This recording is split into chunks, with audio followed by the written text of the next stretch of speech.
பேருக்கு என்னன்னா, இப்போ நான் பிராங்கா சொல்லட்டுமா, இப்ப நம்மள மாதிரி ஆட்கள்லாம் நம்மளோட குரலை வந்து வெளிப்படுத்துறோம். நமக்கு அந்த உரிமை 100% இருக்கு. நம்ம சமூகத்திலேயே அதை வெளிப்படுத்துறோம், நீதிமன்றத்திலேயே வெளிப்படுத்துறோம்.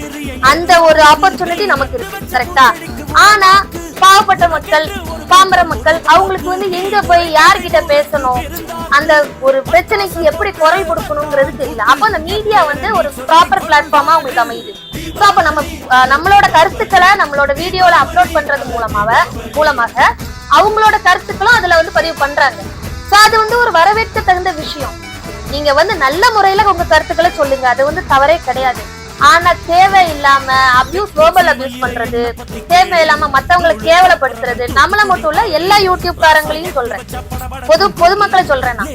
அதாவது எதுனால நாகரிகத்தோட பண்ணுங்க. மக்கள் வந்து ஒரு பப்ளிக் டீசென்சியோட நீங்க பண்ணுங்க. இல்லைன்னா அதுக்கு வந்து